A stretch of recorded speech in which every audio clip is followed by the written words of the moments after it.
Yusalli rak'ate thaniyete kel ula. Keyin ikinci reketke turgandan keyin ikinci rekette de kudum algaçkı rekette okuydu. Algaçkı rekette birinci rekette kanday okugan bolsa dal oşondoy okuydu. Bирок ikinci rekette kılına turgan işler algaçkı reketten emne nersede birinci reketten emne nersede ayırmalanat. Birinciden takbiratul ihram aytılbaydı.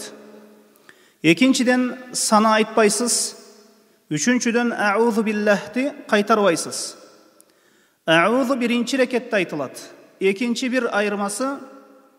İkinci reket adatta birinci reketten kıskarak bolusu sünnet. Peygamber sallallahu aleyhi ve sellem sünneti ikinci rekette birinci reketten kıskarak okugan. Mına uşul 4 orunda ikinci reket birinci reketten ayırmalanat. Demek ikinci rekette birinci rekette okuganday okuydu. Thumma yeclisu lit-teşehhudul awwal. Keyin algaçkı teşehhudga oturat. Birinci teşehhudga oturat. Bul kaçan? Eğer 3 reketlik, 4 reketlik namaz bolsa. Alemi 2 reketlik namaz bolsa şunu menen tügötöt. Emi teşehhud kanday aytılat? Ve sifatuh. Teşehhudun sıfatı Ettehiyyatu lillahi ve salavatu ve tayyibat. Esselamu aleyke eyyühen nebiyyü rahmetullahi ve berekatuh.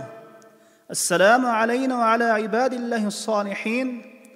Eşhedü en la ilahe illallah ve eşhedü enne Muhammeden abduhu ve rasuluh. Mına uşul barыңızдар bilgen teşehhudun sıfatı biz zikirlerden manisine jana alardın manisine toxtogon jokpuz. Antikeni bul özünçe bir masene. Namazdagı zikirlerden manileri, dualardan manileri özünçe bir savak boluğu arzıydı. Thumma yukebbir ve yusalli baqi salatihi. Yusalli baqi salatihi bil Fatiha fi kulli rak'atin. Keyin takbir aytıp namazının kalganın ar bir rekette Fatiha menen okuyt dep aytıp jatat. Üçüncü, dördüncü rekette Fatiha gana okulat. Zam süre okulbaydı. Bul emi köpçülük uçurda uşunday kılınat. Bирок kede üçüncü, dördüncü rekette zam süre koşup koyu da hadislerde kelgen. Kede koşup koyu sünnetke layık iş bolot. Thumma yeteshahhadu at-teşehhud al-akhir ve huwa al-mazkur. Keyin akırkı teşehhudda okuyt, al jogorda aytılgan teşehhud. Ve yazidu ala ma taqaddam. Teşehhuddan keyin salavatты da aytat. Emi salavat kanday aytılat? Allahümme salli ala Muhammed ve ala ali Muhammed kema salleyte ala ali İbrahim inneke hamidun mecid ve barik ala Muhammed ve ala ali Muhammed kema barakte ala ali İbrahim inneke hamidun mecid. Albatta bu salavattın siğaları hadislerde arkanday kelgen. Kim başkaçarak jattagan bolsa aga karap katabul kılganın, katabul okuganın dep жүрүп өсүн. Keyin dua okulat. A'udhu billahi min azabi cehennem ve min azabil qabr ve min fitnetil mahya vel memat ve min fitnetil mesihid deccal. Keyin salavat aytkandan keyin şul 4 nerseden korgoo surayt. Tozok azabынан, kabır azabынан, жашоо ölüm fitnasынан jana Daccal'dın fitnasından korgonu surayt. Ve yed'ullah bima ahabba. Salamdan aldın kalagan duasını kılat. Salamdan aldın kalagan duasını kılıp keyin salam beret. Namazda dua kılına turgan orunlardan biri salamdan aldın korun. Salam berүүдөн aldın dua kılat. Dağı bir dua kılına turgan orunlardan biri sajda. Peygamber sallallahu aleyhi ve sellem aytkan Aqrabu ma yakunu al-abdu min rabbih ve huwa sajidun fakthirud dua. Pendenin Rabbisine bolgon en jakın avalı anın sajdada turgan avalı. Oşonduktan sajdada duanı көбөйтүргүлө деген. Jana namazda salam berүүдөн aldın kalaganın surap dua kılsa bola beret. Mına uşul orunda düynölük nerseni surasa bolобу же болбойбу деген маселеде alımlar talaş tartışkan maşina ber je üy ber dep surasa bolобу же болбойбу. Kээ бир алымдар дүйнөлүк нерсени сураса болбойт, намазда сүйлөп болбойт. Ажнаби сөз, жат сөз менен башка бир сөздөрдү сүйлөп коет. Ажнаби сөздөрдү сүйлөп коет, башка бир сөздөрдү сүйлөп коет, болбойт деп айткан алымдар бар. Бирок дурусурагы, туурарагы дуа өзү ибадат, эмне сураса сурай берет. Бирөөгө сүйлөдү деген өкүм берилбейт. Балким эмне сурасаңыз да боло берет. Мүмкүн болушунча сүннөттө келген дуа болгону жакшы. Сүннөттө же Куранда келген дуалар менен кылганы жакшы дуаны. ثم يسلم عن يمينه وعن يساره السلام عليكم ورحمة الله لحديث وائل بن حجر رواه أبو داود. Кийин оң тарабына салам берет, жана сол тарабына ассаламу алейкум ва рахматуллах деп салам берет. Бул өткөнүбүз намаздын кыскача окулуу сыпаты такбирден саламга чейин. Эми намаздын парыздары, рукундөрү кайсылар? Намаздын сүннөттөрү кайсы, важиптери кайсы, рукундөрү кайсы? Бул нерселерди ажыратып алуубуз керек. Анткени өкүмдө булардын айырмасы бар. Мына ушуну баяндап айтып жатат. Вал арканул каулия минал мазкурат. Рукун, важип, сүннөттүн айырмалары эмне?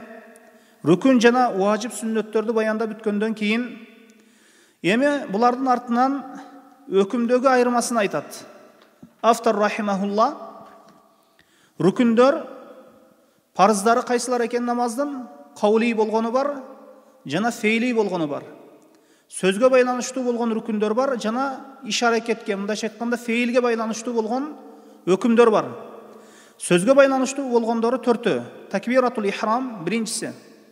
Биринчиси такбиратул ихрам, намазга киргендеги Аллаху акбар деп айтуу, намаздагы рукун болуп саналат. Мына ушуну менен намазга кирилет. Намазга парз амал менен кирилеби, же сүннөт амал менен кирилеби? Экөөсү менен кирилет. Парыз менен кирилет деп айтсаңыз дагы ката, сүннөт менен кирилет деп айтсаңыз дагы ката болуп саналат. Ката болуп саналат. Аллаху акбар деп айтуубуз бул парыз болот, жана кол көтөрүүбүз сүннөт болот. Бир убакытта экөө тең ишке ашуубуз керек. Бир убакытта кол көтөрүлөт, бир убакыттын өзүндө Аллаху акбар деп айтылат.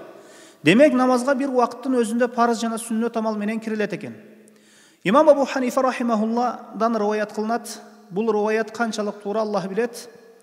Абу Юсуф рахимахулла сабак берүүгө жетиштим деп өзүнчө мажлис кылып сабак берип баштаганда, Абу Ханифа рахимахулла болсо өзүнчө мажлис кылып сабак берип жаткан убакытта бир шакиртин сыноо үчүн Абу Юсуф рахимахуллага адам жиберет. Барып сурагыла, намазга кайсыл амал менен кирилет? Парыз менен десе ката деп айткыла, сүннөт менен деп айтса да ката деп айткыла дейт Абу Ханифа рахимахулла. Анан Абу Юсуф рахимахулла парыз менен кирилет десе ката деп айтышат. Сүннөт менен деп айтса ката деп айтышыптыр. Анан Абу Ханифа рахимахулланын алдына келип сураганда Абу Юсуф рахимахулла парыз сүннөт менен кирилет деп айтканда, анан ошол мажлисин токтотуп Абу Ханифа рахимахулланын мажлисине кошулган экен дешет. Риваят канчалык сахих Аллах билет, бирок ибрат алсак болот. Демек биринчи такбиратул ихрам, биринчи рукун такбиратул ихрам экен. Экинчиси ва кираатул фатиха аля гайри маъмумин. Фатиха сүрөсүн окуу бул рукун саналат, бирок кимге? Имам менен жалгыз окуп жаткан киши үчүн. Бирок имамга ээрчип жаткан кишинин фатихасын имам көтөрөт деп айтышат. Ман кана лаху имамун фа кираатул имам лаху кираа. Кимдин имамы болсо анын кырааты алуу үчүн кыраат дейилген. Бирок бул хадисти кээ бир алымдар заиф дешкен. Кимдин имамы болсо анын кырааты алуу үчүн кыраат дейилген. Ошондуктан имамга ээрчиген муктади үчүн парз эмес го, бирок фатиханы окуп жаткан имам үчүн рукун болуп саналат. Жана өзүнчө намаз окуп жаткан киши үчүн парз же рукун болуп саналат. Бирок бул маселеде туурасы намаз окуучу өзү болобу, имамга ээрчүүчү болобу? Аларга Фатиха сүрөсүн окуу парз болот. Анткени Фатиханы окуу рукун дейилет. Үчүнчү рукун ват-ташаххудул ахир, акыркы ташаххуд. Бул рукун болуп саналат, парз болуп саналат. Ташаххудтан максат бул отуруу, ташаххудка отуруу жана ат-тахиятты айтуу. Акыркы ташаххуд бул үчүнчү же төртүнчү рекеттеги ташаххуд. Бирок үч рекеттүү жана 4 рекеттүү намаздардын биринчи ташаххуду бул важип, рукун эмес. Рукун бул парз, парз бул рукун. Эми 4-чү рукун бул салам деп айтып жатат. Ассаламу алейкум деп айтуу бул рукун болуп саналат. намазға кірүүдө айтыла турган Аллаху акбар жана намаздан чыгууда айтыла турган ассаламу алейкум бул рукун деп айтылып жатат. Ушуга көрө алымдар айтышат, имам болгон киши такбир менен саламды созбостон айтуусу керек. Намазга киргенде Аллаху акбар деп созулбайт.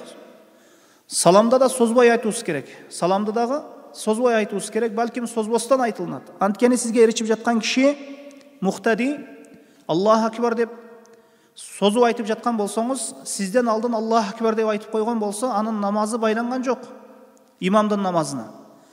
Жамааттан куруу калган болот. Кала берсе мамумдун намазы имамга байланган дегендерге көрө да намаз болуп калбайт.